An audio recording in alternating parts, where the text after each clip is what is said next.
Good morning. Welcome to morning meeting. Here's what's on my mind this morning. The other day, I needed to take our daughter to the doctor to get some things checked out. And as we're driving, I noticed there's a car behind me. That's fine, right? A car behind me. Except that this car was right on the butt of my car, super close to the back end of my car. And I kept thinking, why is this person so close to my car right now? And it was a young person.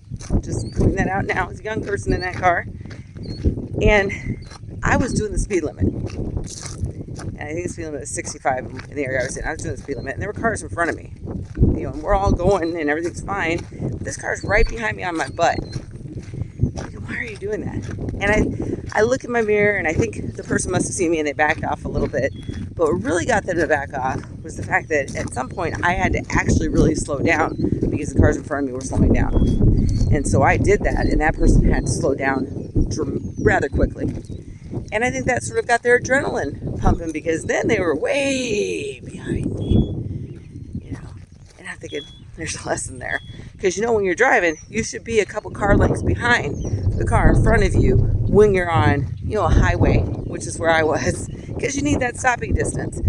Now, the older you get, I think the more you appreciate and realize this. When you're younger, not so much.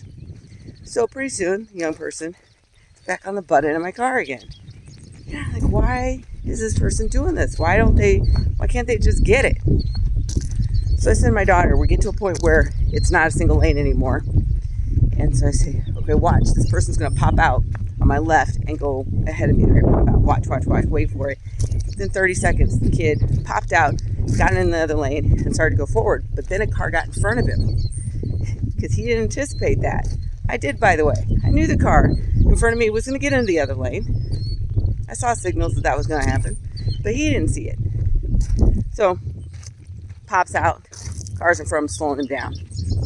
And I can tell he's annoyed because he's right in that person's butt. And that person gets out of the way, and the kid goes, and then a truck gets in his way. Truck moves into that lane, gets in his way, slowing him down.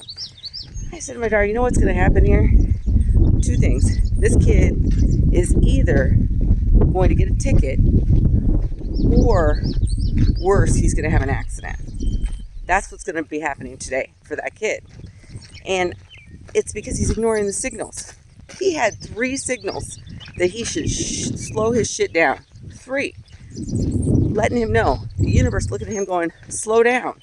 And he was ignoring all of them. So that's what I'm thinking about today. What signs are we ignoring? What things are we not paying attention to? Because I do believe in energy, and I believe that the universe is there telling us things. And when something like that happens over and over again, even to me, I might get annoyed, and then I'll take a moment and I'll go, oh, this is the universe telling me I need to stop what I'm doing, or I need to slow down and take a moment. Because I don't need to force anything. Which reminds me of another conversation I had with my son just the other day about not forcing things.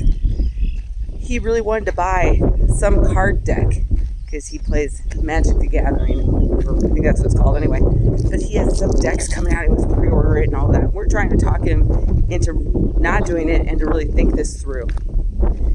And so when he was out with me and we were walking, he had thought it through and decided that he wasn't going to worry about pre-ordering this particular deck. That sounds like a sound decision. And he told me how he got to that decision. He's like, I just feel like I can wait a little bit on it and get it afterwards, and I won't have to buy it in a bundle because there were 2 packs in this bundle that he didn't want. It comes in a 4-pack. There's 2 he didn't want. He only wanted 2 of those decks, so he's willing to wait now.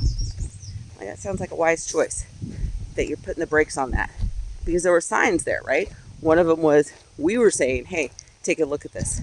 Another more perhaps subtle sign was that the person who he wanted to get them from was gouging him on the price. And we knew it because we had encouraged him to do some other research. There's sign number 2, right?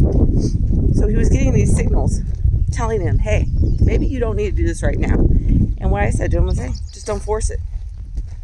You shouldn't have to force something.